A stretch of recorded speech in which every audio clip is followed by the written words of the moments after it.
motherfuckers be gay in Hollywood you never expected. They be having these big mansion parties, and the mansion party, the whole mansion is a party, and then it's a separate party in the little rooms. Tell you a little secret about Dwayne nobody knows. He was wonderful in that. Dwayne's got a tattoo right above his that says, "Come on."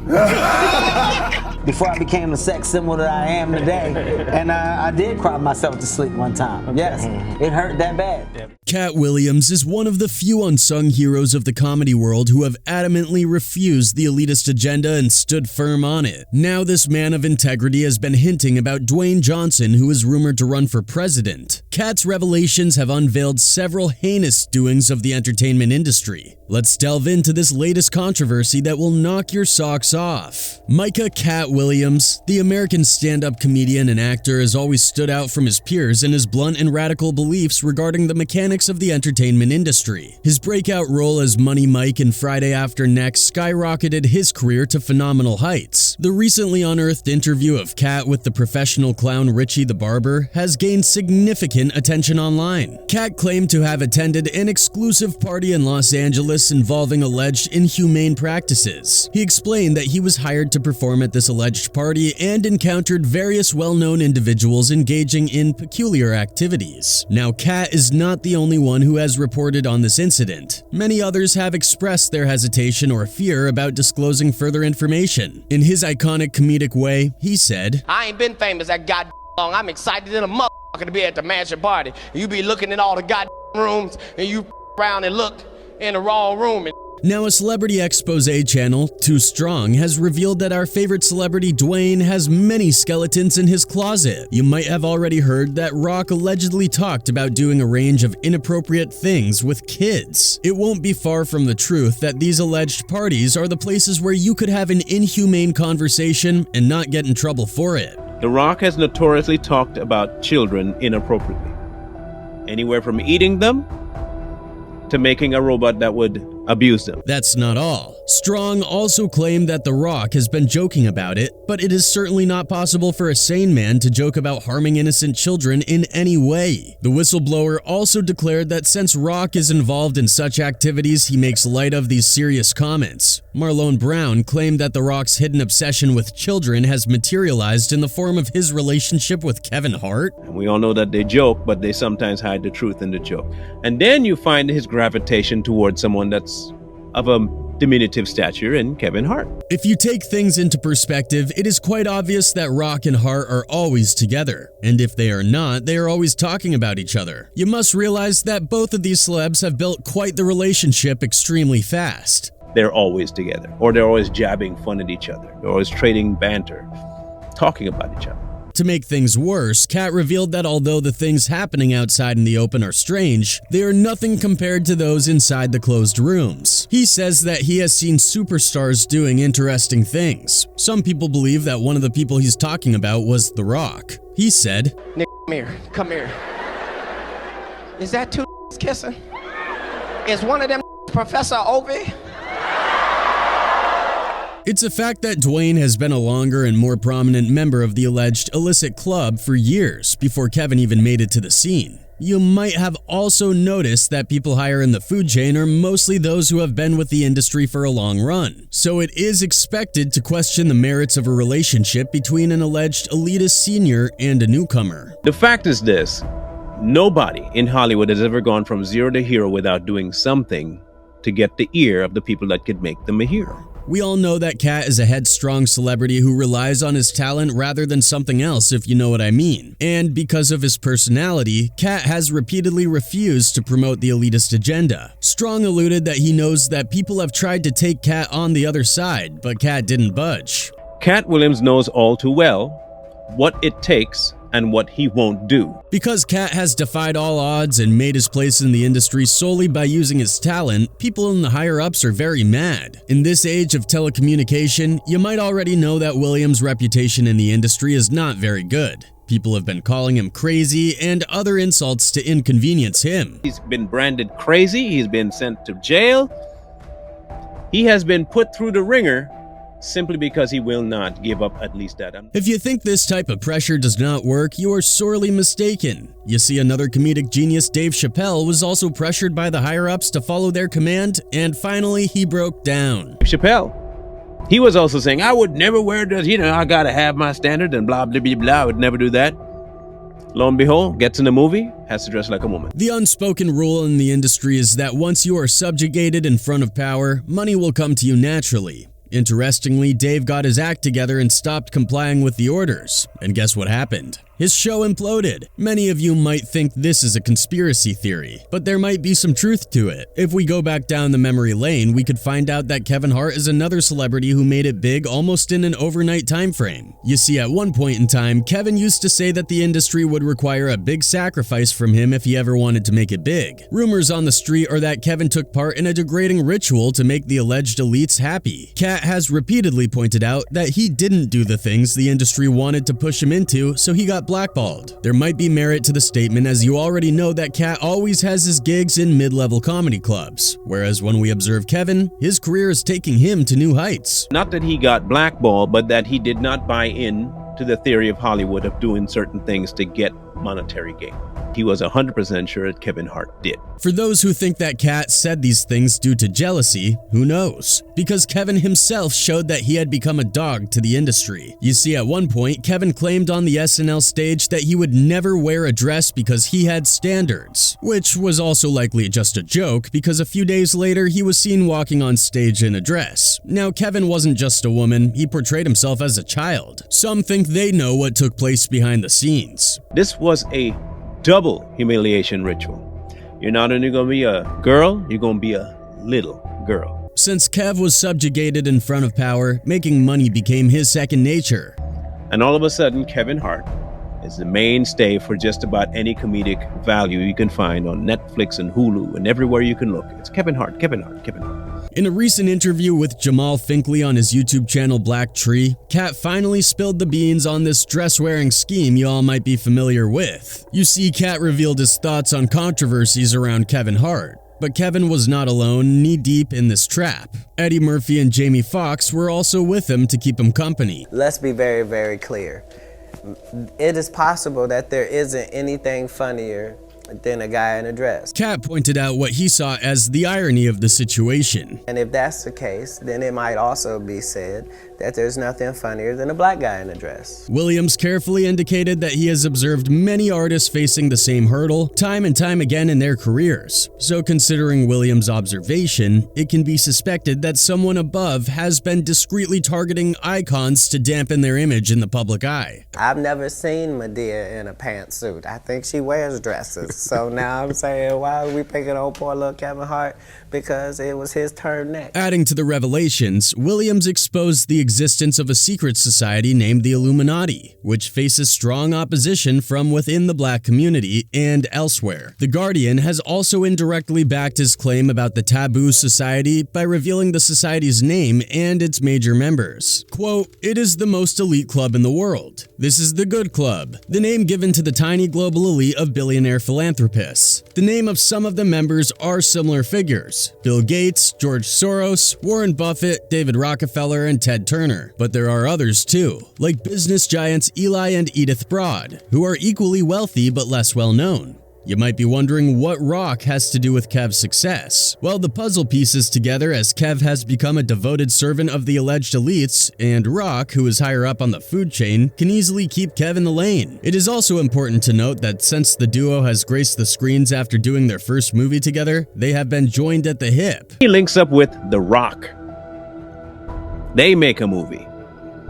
And all of a sudden now, The Rock and Little Man are the pair to be. Though many are just ignoring the plausible idea that they might just be friends. Either way, conspiracy theorists believe that behind the scenes, Kevin has been maintaining the sacrifice he started with to push his career. They also declared that the dynamics of Rock and Kevin's relationship are absolutely suspicious. You are maintaining your sacrifice that you initially started to keep this going. And I think his sacrifice lies in his relationship with The Rock.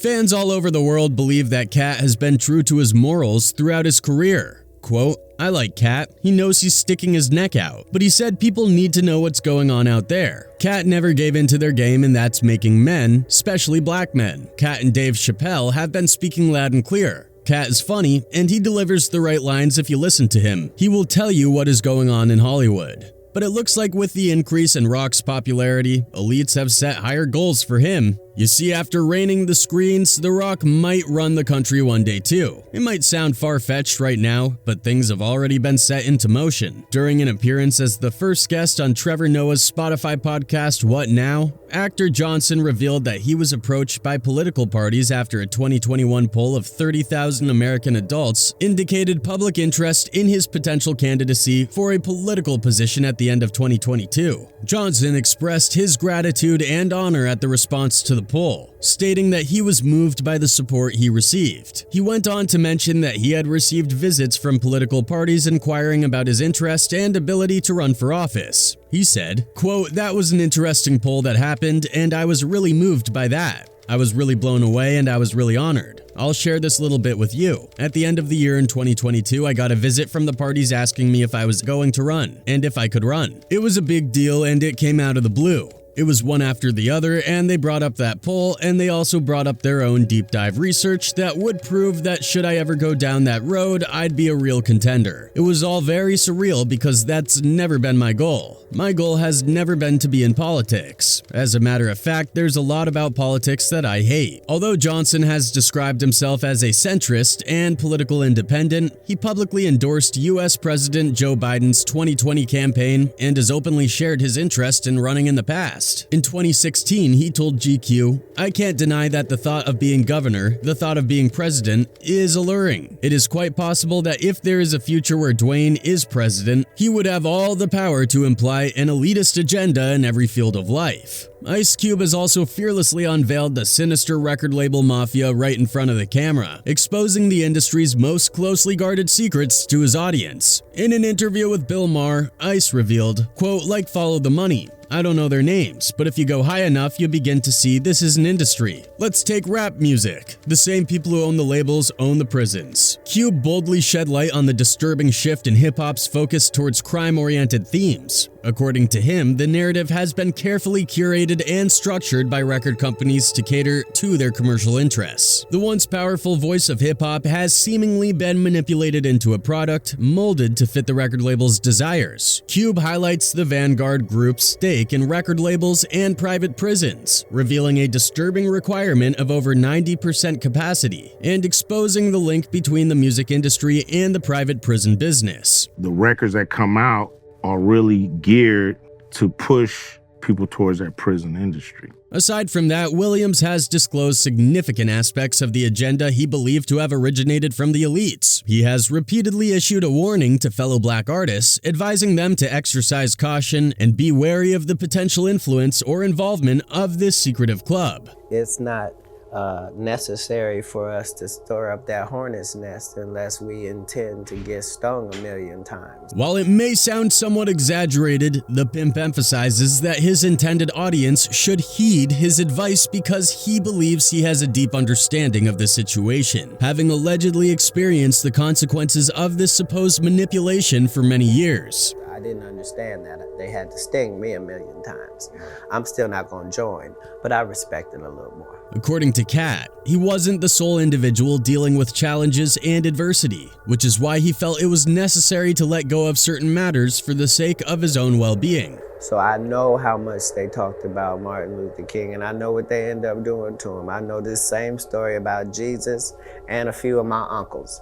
It's undeniable that Katt Williams is widely regarded as one of the funniest comics of his generation, known for his unfiltered humor and energetic performances in blockbuster stand-up specials. However, despite his talent and ranking among Hollywood's comedy greats, Williams has not received the same level of mainstream exposure as some of his contemporaries. You see, he hasn't taken on leading roles in any blockbuster movies, and he does not host a show like Steve Harvey. Being hopeless, he once even said, quote, "I'm just going to go ahead and announce my retirement from stand-up. I'm kinda done." I've already discussed it with my kids. I wasn't really going to do it on a Seattle street. I was going to Los Angeles and to do it in the offices of ICM or Live Nation. For some time, there have been speculations that Williams had been blacklisted from the industry, which led to questions about why he hadn't achieved the same level of success as figures like Steve Harvey. It's worth noting that Williams and Harvey have not been on good terms for over a decade. Well, you know, to be honest with you, Frankie, I didn't know nothing about this concept.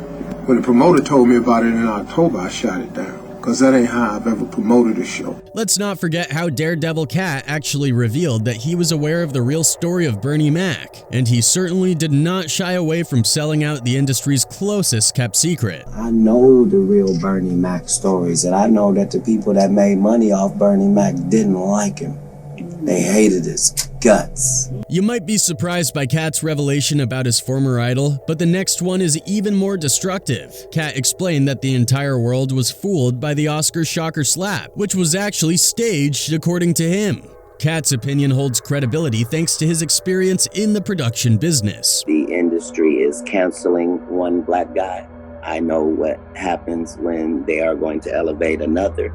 And I know what happens when they don't care about either. Now, many of you might have believed that Will actually had a breakdown in front of the camera. Why wouldn't you? But evidently, Will has been an industry giant for years, and for him to make such a mistake is a little suspicious. There are 300 corporations that are a part of the Will Smith business operation. That is the $20 million a movie mega thing that Will Smith represents. Talking about Dwayne, he has always been doing one thing or another for the industry. You see, his recent project was to make a fool out of people under the disguise of helping them. Winfrey and Dwayne Johnson have committed $10 million to make direct payments to people on Maui who are unable to return to their homes because of the wildfires. Through a new fund they announced, the People's Fund of Maui will give $1,200 a month to adults who are not able to return to their primary residences because of the recent wildfires, including people who owned and rented their homes, according to the fund's website. The fund will also seek donations to extend the length of time it can provide the support. He said, quote, "How do we help? You want to take care of the greatest need of the people, and that's giving them money." Well, the subsequent appeal for further funds from the public via social media platforms like Instagram and TikTok did not sit well with many fans, especially those facing financial difficulties. The concerns echoed among many were largely around why two of the world's wealthiest people were reaching out to the public for financial assistance. The magnitude of their initial donation, when compared to their colossal wealth, became a focal point of debate. Suspiciously, no one knows where the funds have gone or whether they really gave the people money or not. To add to that, disturbing rumors persist that Hollywood figures and other real estate entities are involved in the purchase and sale of land that holds deep cultural significance for local communities, raising concerns about the exploitation of sacred sites. For generations, Glenn Keela's family has safeguarded parts of the coast from development. However, this cherished site has been under constant threat from foreign developers and mainland property owners since the 80s. With the emergence of luxury developments in nearby Makaha, new concerns have risen about the potential fate of Kiau Valley, commonly referred to as Ohikilolo. Frustration among residents in Waianae over illegal camping. As our Eddie Dow reports, their concerns are apparently being heard, but finding a solution won't be easy. Many believe that Katt is one of the few gems of the industry that have not sold their soul for money. Quote, "Katt Williams is the GOAT out of all the named comedians in this thread. He not only has the best stand-up routines, he keeps it at all times. He has never had a problem admitting his shortcomings and run-ins with the law. He admitted numerous times of his addiction. The reason he is not as popular is because he is willing to put his career on the line and put the truth about Hollywood and its elites out for public consumption. They don't like the fact that he is telling all the dark and disturbing practices they do. I commend Katt and support him 100%. He's a real guy and speaks with no cap or filter. All in all, Katt has been a thorn in the elitist society's side and does not hesitate to unveil the inner workings of the society, including Johnson's alleged role in it. That's it for today. See you at the next one.